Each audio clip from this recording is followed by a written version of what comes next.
So my name's Jamie, I'm the current Vice President of Communities this year, and I'm rerunning for a second term. I've really enjoyed my time in the role. I feel like I've given a lot back, but there's more to give. I'm a big believer that you should hand back some of the opportunities that you've taken advantage of, and that's why I'm running again.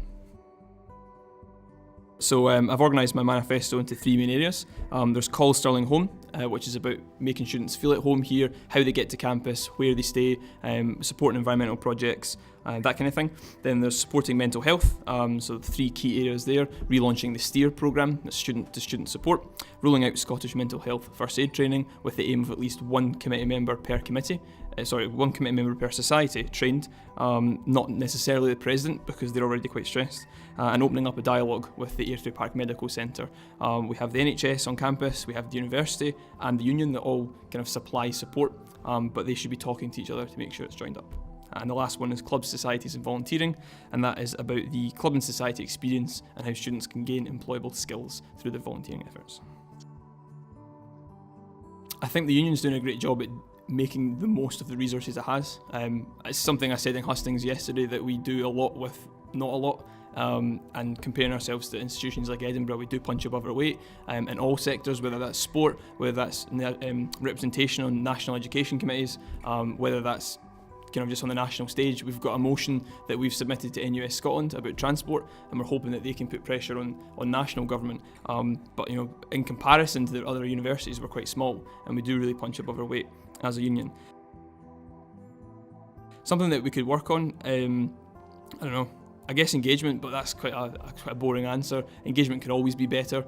We usually get a low turnout in elections, but that's something that's national, and that's something that's replicated in real life politics as well, when it comes to parliaments. So I think it's about breaking through apathy and being quite approachable, and this is something the team and I have really worked on this year, is preparing almost like a soundbite about what a sabbatical officer is. Because if there isn't that basic level of understanding of, okay, what's this person actually here to do, then how are you ever going to get a student to engage with that? So yeah, I think that's what we could chip away at, but that's a never-ending project. I mean, I'll bring along my old manifesto to keep myself right, and it's got a lot of things in it that are good, and a lot of things that really shouldn't be priorities. And I get that was a question that was touched upon in Hustings about why mental health is such a large focus this year, and it wasn't last year. And that's born through experience in the role. It's about learning about what students actually need, and where the priorities should lie. We have limited resources. There needs to be decisions made about where those resources go, and I think that mental health and mental health support in general is where it should be at. Well students do well, is something that I always like to say, and yeah, I think that should be a large focus, and hence why it's in the manifesto. This year you've got 2 great candidates that are running for VP Communities. Both have passion, both have dedication to the job, and both have time behind them in the union. My advantage is that I've got more. This is my 5th year now in Stirling. I've done the job for a year. I've made key contacts.